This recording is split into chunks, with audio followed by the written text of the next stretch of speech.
नमस्कार, स्वागत है आपका एबीपी न्यूज में। आपके साथ मैं अखिलेश आनंद हूं। आप देख रहे हैं मोदी फैक्टर। 3 मार्च को पटना के गांधी मैदान में एक रैली हुई।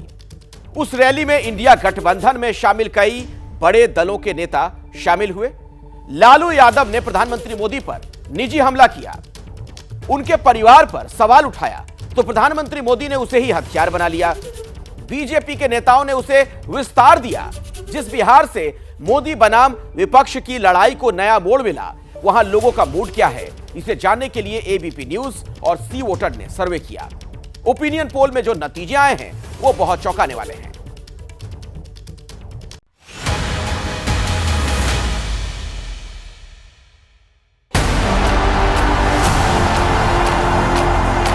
बिहार का विकास ये मोदी की गारंटी है। एनडीए की शक्ति बढ़ने के बाद बिहार में परिवारवादी राजनीति हाशिए पर जाने लगी है। आप पहले आए थे, इधर हम गायब हो गए थे, तभी हम फिर आपके साथ हैं। हम आपको आश्वस्त करते हैं कि आप इधर उधर होने वाले नहीं हैं, हम रहेंगे आप ही के साथ। एंटी इनकम्बेंसी के बावजूद सत्ता की हैट्रिक वाली हुंकार, अब की बार 400 पार और परिवारवाद के बहाने सियासी शत्रुओं पर प्रचंड शाब्दिक प्रहार। भगवा सियासत के मौजूदा पुरोधा के अंदाज का ये नया चुनावी संस्करण है। पिछले हफ्ते जब बिहार में सत्याग्रह की धरती पर खड़े थे प्रधानमंत्री मोदी, तब उन्होंने पहले 12,800 करोड़ की सौगातों की बौछार की और फिर चुन चुन कर विरोधियों पर शब्द बाणों की बरसात की। परिवारवादी राजनीति की एक और विडंबना है। मां बाप से विरासत में पार्टी और कुर्सी तो मिल जाती है, लेकिन मां बाप की सरकारों के काम का एक बार भी जिक्र करने की हिम्मत नहीं पड़ती है। ये है परिवारवादी पार्टियों की हालत। परिवार वाले जिस हथियार से प्रधानमंत्री बार बार विरोधियों पर प्रहार कर रहे हैं, वो उन्हें बिहार में मिला था। इंडिया गठबंधन की रैली में लालू यादव ने परिवार के नाम पर कुछ यूं नरेंद्र मोदी को चक्रव्यूह में खड़ा कर दिया था। ये मोदी क्या है? मोदी कोई चीज है क्या? ये नरेंद्र मोदी आजकल परिवारवाद पर हमला कर रहे हैं। अरे भाई, तुम बताओ ना कि तुमको क्यों परिवार में कोई संतान नहीं तुमको हुआ, बताओ। ज्यादा संतान होने वाले लोगों को बोलता कि परिवारवाद है, परिवार के लिए लोग लड़ रहे हैं। तुम्हारे पास परिवार नहीं है और तुम हिंदू भी नहीं है।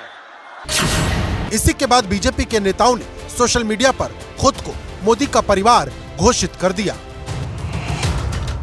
बिहार में सत्ता समीकरण और नीतीश के हृदय परिवर्तन के बाद से प्रधानमंत्री मोदी 2 बार वहां जा चुके हैं। 2 मार्च को औरंगाबाद और बेगूसराय में थे, जबकि 6 मार्च को मोतिहारी के दौरे पर गए थे।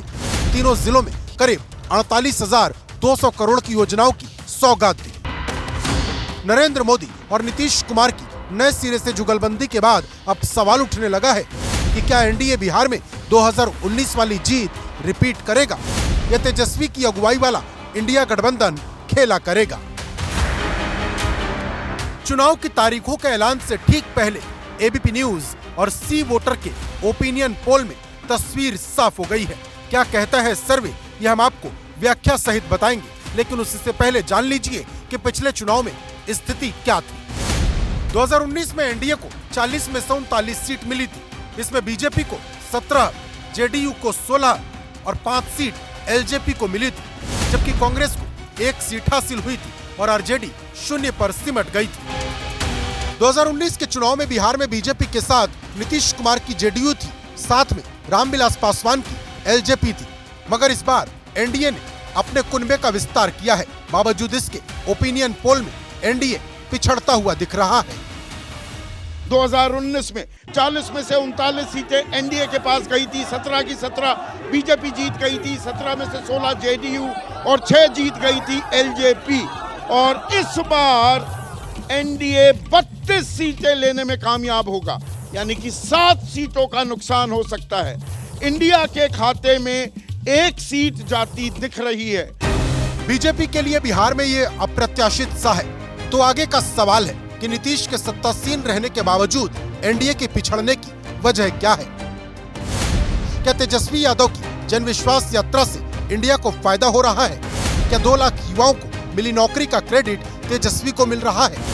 क्या बार बार नीतीश कुमार के पलटने से लोगों में काफी नाराजगी है? या फिर जाति समीकरण को साधने में तेजस्वी यादव कामयाब हो रहे हैं? क्योंकि इस बार तेजस्वी यादव एमवाई के साथ साथ बाप मतलब बहुजन, अगड़ी, आधी आबादी और पुअर यानी गरीब की बात कर रहे हैं। हालांकि बिहार में न तो अभी सीटों का बंटवारा हुआ है और न ही किसी कैंडिडेट का ऐलान हुआ है। सूत्रों के मुताबिक बिहार में बीजेपी और जेडीयू 16-16 सीटों पर चुनाव लड़ सकती है। चिराग पासवान की पार्टी को हाजीपुर समेत 5 सीट मिल सकती है, जबकि उपेंद्र कुशवाहा, जीतन राम मांझी और मुकेश सहनी की पार्टी को 1-1 सीट मिलने की उम्मीद है। सूत्रों की माने तो मुकेश सहनी से बात नहीं बनने पर कुशवाहा के हिस्से 2 सीट चली जाएंगी। हालांकि बिहार में मंत्रिमंडल विस्तार के बाद भी बहुत कुछ साफ हो सकता है। नीतीश कुमार की माने तो ये दोनों फैसला जल्द होगा। हालांकि सीटों को लेकर पेच मोदी विरोधी गठबंधन में भी फंसा है। सूत्रों की माने तो लालू यादव की पार्टी 30 सीटों पर चुनाव लड़ना चाहती है, जबकि कांग्रेस का दावा 15 सीटों पर है। जबकि तेजस्वी यादव 7 सीट से ज्यादा कांग्रेस को देने के लिए तैयार नहीं, बाकी 3 सीट लेफ्ट को मिलेगी। हालांकि आरजेडी को लग रहा है कि ओपिनियन पोल में जितनी सीटें मिलती दिखाई दे रही, आंकड़ा उससे आगे भी जाएगा। पिछले दिनों जब राहुल गांधी न्याय यात्रा लेकर बिहार पहुंचे थे, तब तेजस्वी यादव उनके साथ थे। दोनों पार्टियों का दावा है कि जल्द इस सीट का पेच सुलझा लिया जाएगा। हालांकि अब भी बिहार में आरजेडी को फायदा होता दिख रहा है, लेकिन झारखंड में क्या स्थिति बनती दिख रही वो भी जान लीजिए।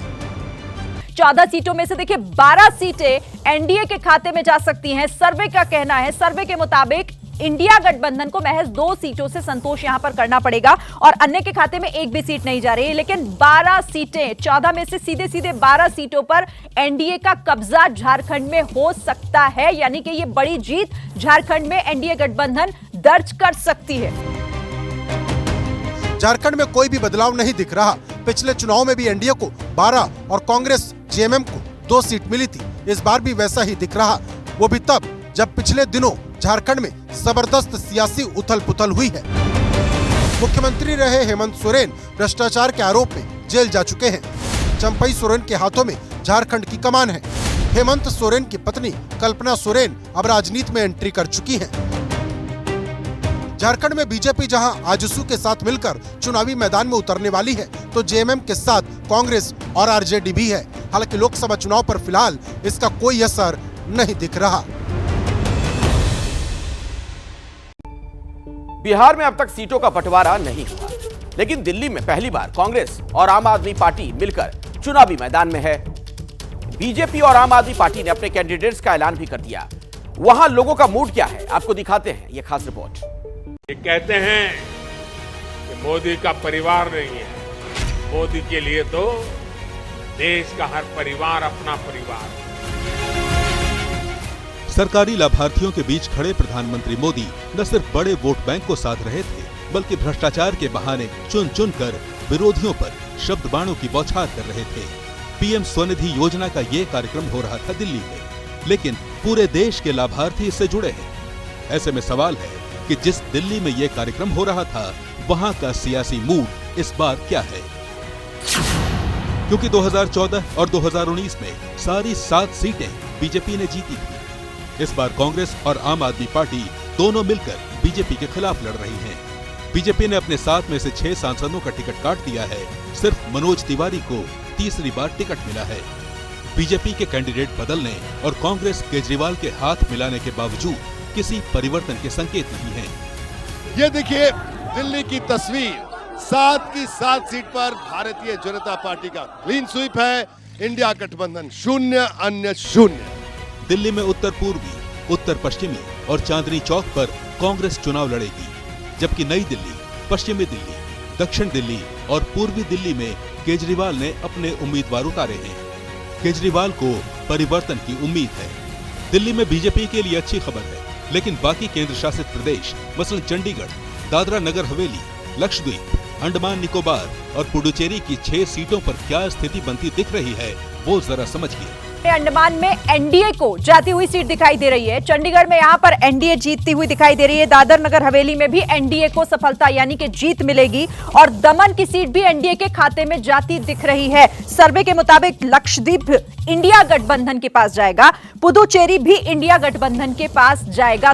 पिछली बार बीजेपी 2 सीटें ही जीत पाई थी, लेकिन इस बार आंकड़ों में आगे दिख रही है।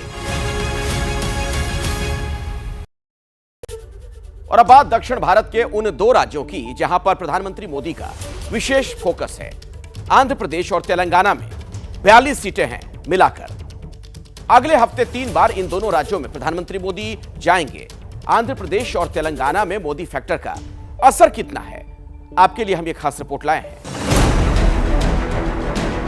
तेलंगाना के लोगों ने बदलाव का अपना इरादा पक्का कर लिया है।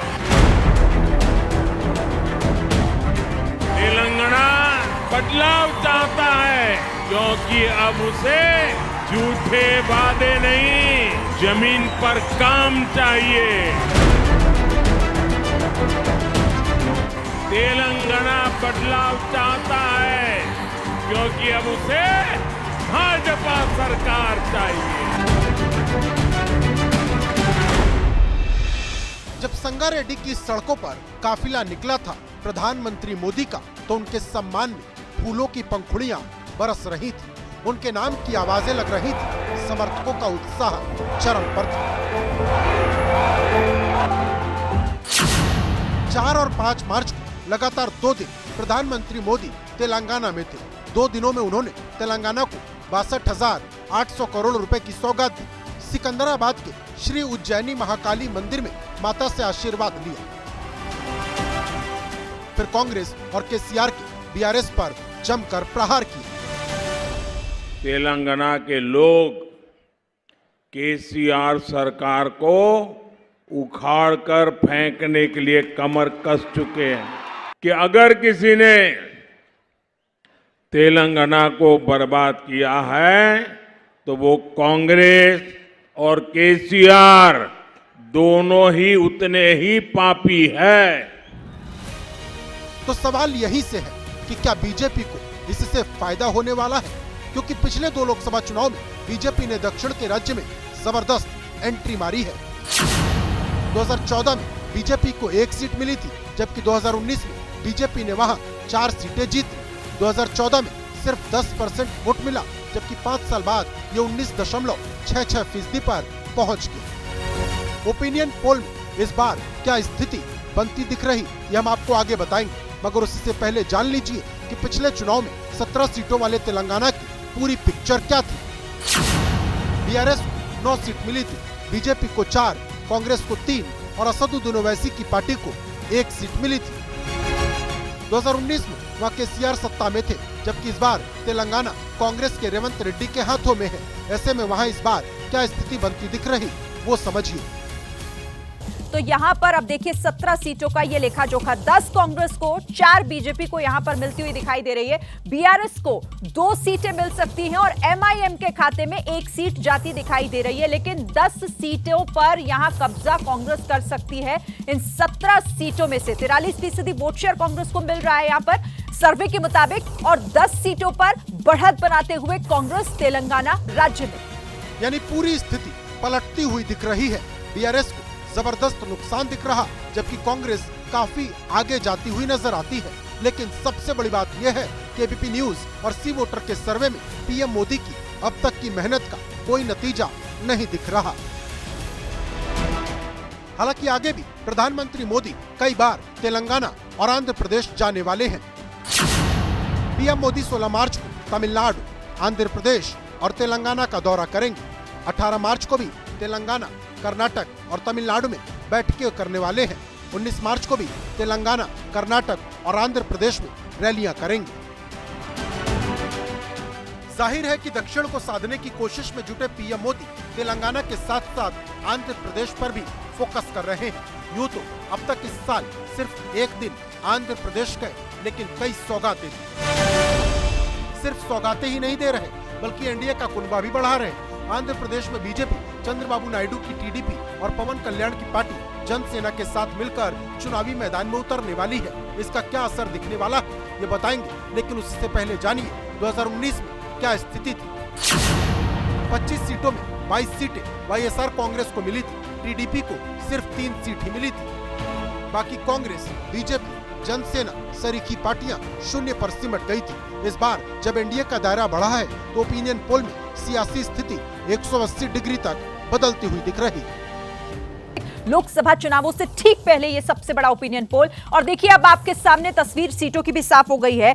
25 जो सीटें हैं, इन सीटों में से 20 सीधे सीधे एनडीए गठबंधन के खाते में और 5 सीटें वाईएसआर कांग्रेस को मिल सकती है। तो बड़ा नंबर 20 सीटों के साथ बड़ी जीत दर्ज करता हुआ एनडीए गठबंधन आंध्र प्रदेश में दिखाई दे रहा है। और इसी के साथ 5 सीटें यहां पर वाईएसआर कांग्रेस को, और इंडिया गठबंधन का खाता भी यहां पर नहीं खुलेगा इस सर्वे के मुताबिक। और साथ ही अन्य के खाते में भी कुछ भी जाता हुआ दिखाई नहीं दे रहा, शून्य का आंकड़ा। लेकिन 20 सीटें जो सीधे एनडीए गठबंधन को मिल रही हैं इस सर्वे के मुताबिक आंध्र प्रदेश में। जाहिर है कि चंद्रबाबू नायडू के मोदी के साथ आने पर दोनों को फायदा हो रहा। आंध्र प्रदेश में विधानसभा का चुनाव भी साथ में होना है, इसको लेकर भी सियासी बिसातें बिछाई जा रही। लेकिन आंध्रा और तेलंगाना में इंडिया गठबंधन पिछड़ता नजर आ रहा।